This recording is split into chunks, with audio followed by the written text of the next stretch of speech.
Merci pour vos prières. Vous savez peut-être que je suis parti en Haïti pendant 5 jours la semaine passée pour prêcher une retraite et accompagner des frères et sœurs de la communauté de l'Emmanuel à Port-au-Prince.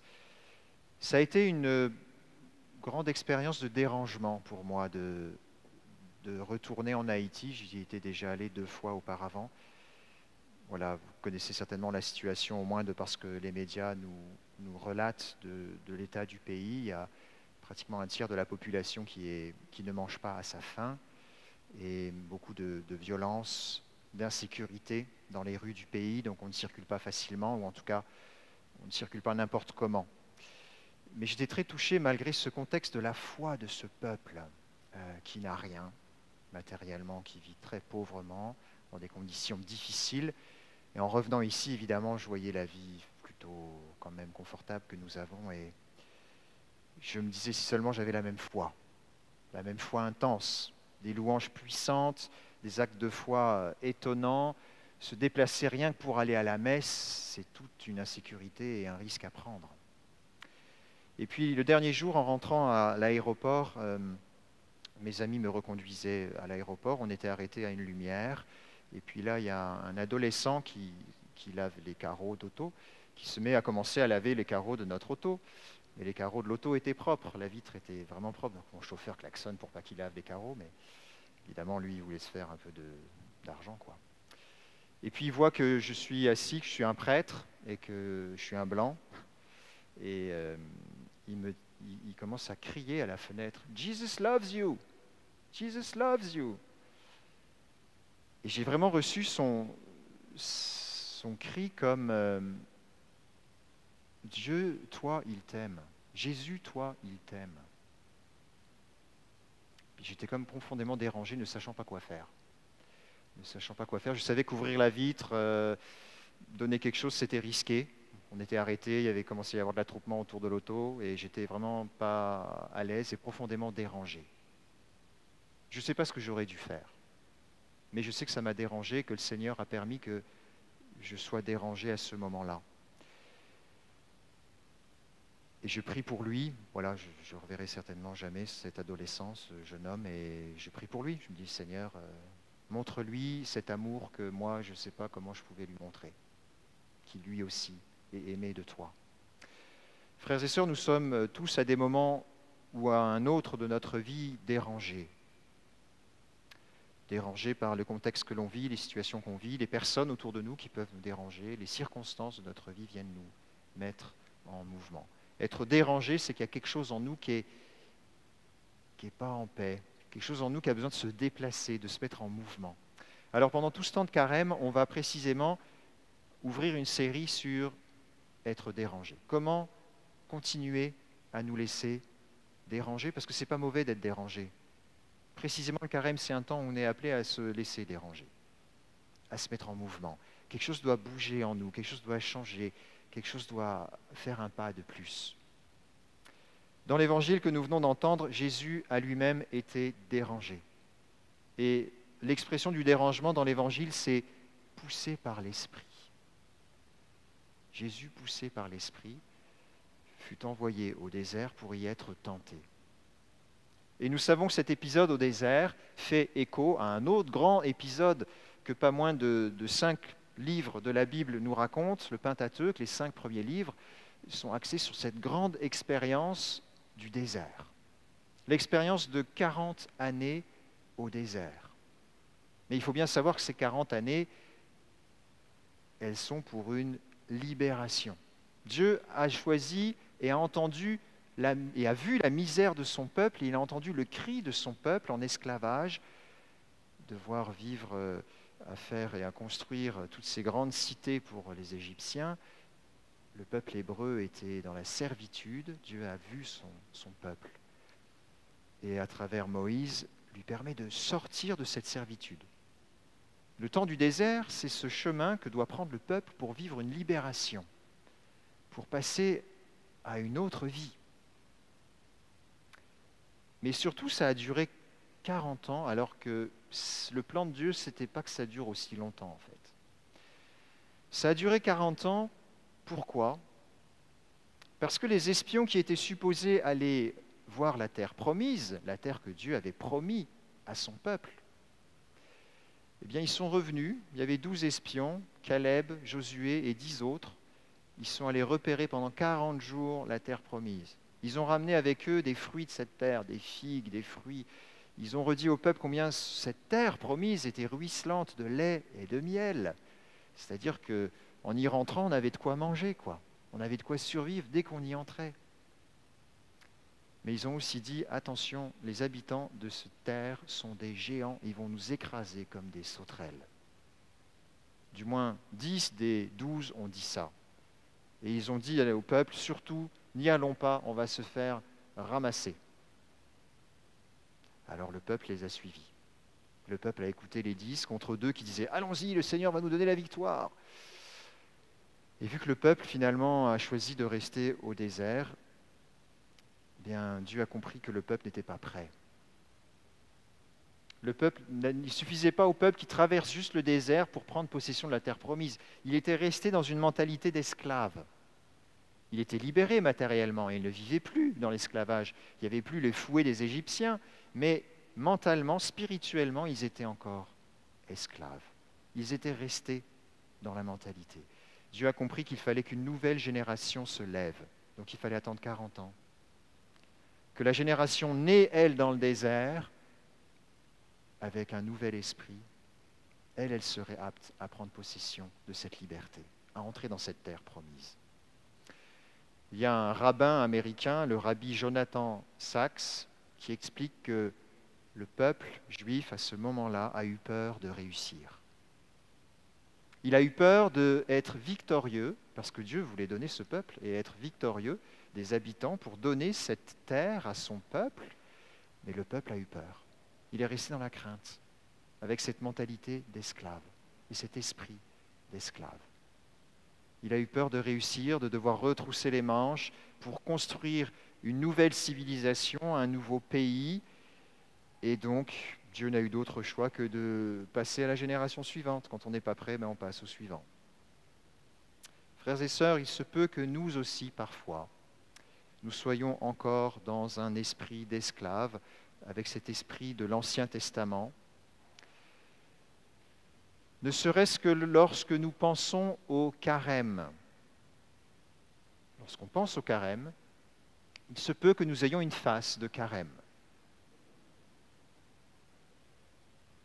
On est tous un peu comme ça. Et il se peut que lorsqu'on pense au carême, on pense carême égale privation. Non? C'est pas vrai? C'est exactement comme ça que le peuple était dans le désert pendant 40 ans. Ils se plaignaient contre Dieu, qui était encore trop dur avec eux, qui leur demandait trop, et puis pourquoi il les a emmenés au désert. C'était quand même bien mieux avant en Égypte, on était au moins esclaves là-bas. Bref, c'était le mur des lamentations dans le désert. Et il se peut qu'on soit un peu comme ça. Seigneur, encore le carême, tous ces efforts qu'il va falloir faire. Oh là là. Frères et sœurs, lorsque nous abordons le carême comme ça, nous refusons de prendre possession de notre liberté. Nous refusons de faire ce chemin, cette traversée que Dieu veut faire avec nous, et on reste campé dans l'esclavage. C'est vrai que ce n'est pas facile de devenir libre. Abordons le carême avec un beau sourire, ce n'est pas facile. Et nous l'avons entendu dans la première lecture, le récit du péché originel, c'est de là que ça vient. Ce que Dieu a voulu nous donner gratuitement, l'homme a mis la main dessus. Il a voulu prendre possession. Alors qu'il était libre dans cette dépendance de Dieu, l'homme a préféré posséder pour devenir indépendant et il est devenu esclave. Nous sommes devenus des esclaves, mais indépendants. On a gagné notre indépendance, mais on est devenu esclaves. Donc on n'a rien gagné. Et retrouver ce chemin de liberté est compliqué. Et parfois, il se peut que, avec cette mentalité de vivre le carême comme privation, nous nous disions, je vais acquérir tout ce qu'il faut pour bien vivre mon carême, je vais entreprendre ces grandes ascèses, pénitences, décisions par mes forces à moi. Eh bien, l'Écriture nous redit dans le prophète Zacharie, ni par la bravoure, ni par la force, mais par mon esprit seulement. Par mon esprit seulement. Et Jésus lui-même va entreprendre cette traversée du désert, poussé par l'Esprit. C'est par l'Esprit de Dieu que nous allons pouvoir vivre autrement cette traversée du désert. Et Jésus la vit comment, cette traversée?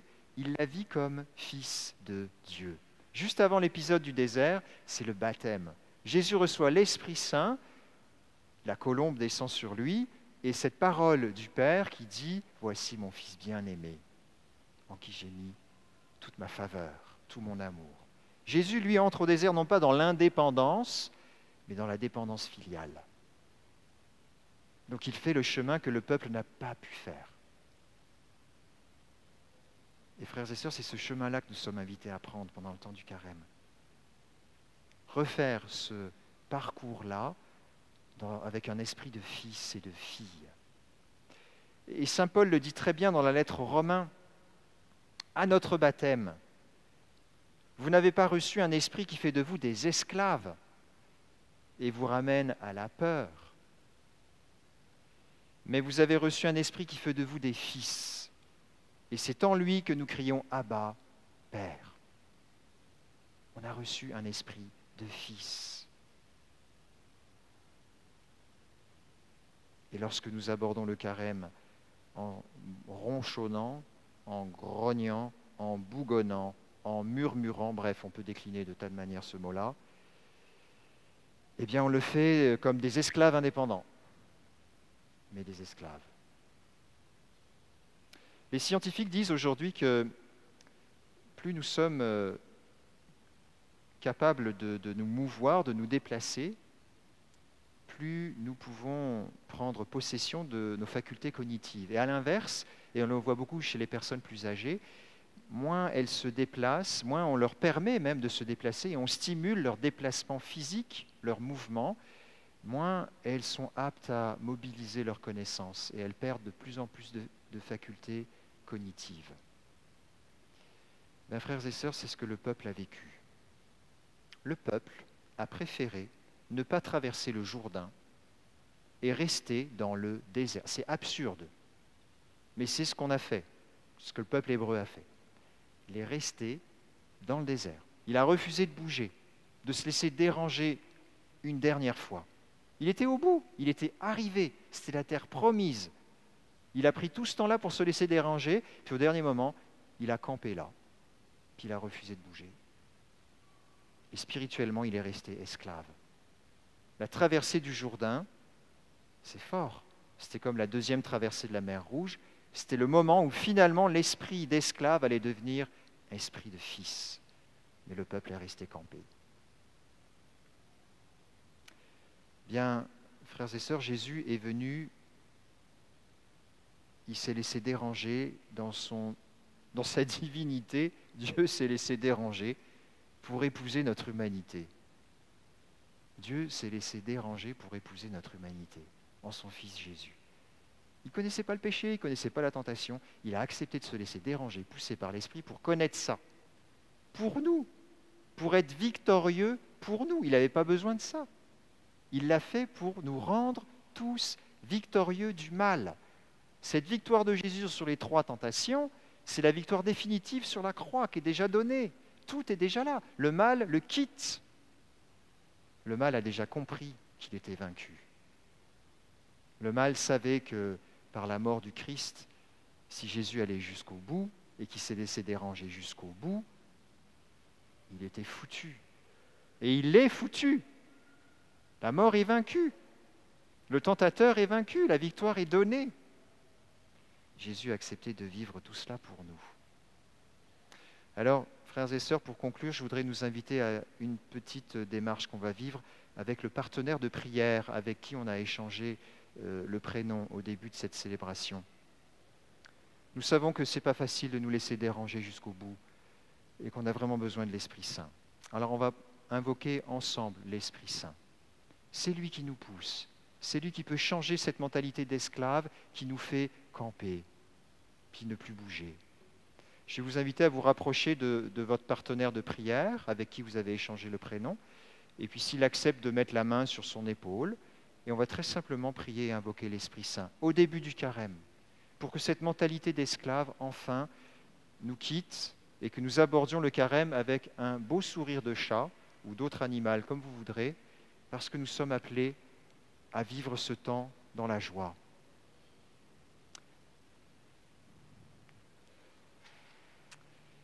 Merci Seigneur Esprit Saint de nous pousser à faire ce pas, ce dérangement. Merci de nous déranger dans notre quotidien. Merci d'être cette petite puce qui nous gratte, qui nous empêche de rester trop confortable installés. Merci de venir ce soir encore nous pousser pour prendre possession de cette liberté que tu nous donnes. Viens Seigneur Esprit Saint. Viens Seigneur Esprit Saint. Jésus,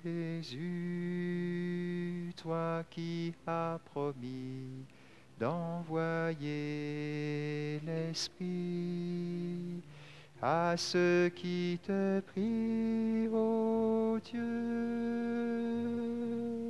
pour porter au monde ton feu. Voici l'offrande de nos vies. Jésus, toi qui as promis d'envoyer l'Esprit à ceux qui te prient, ô Dieu, pour porter au monde ton feu. Voici l'offrande de nos vies. Voici l'offrande de nos vies.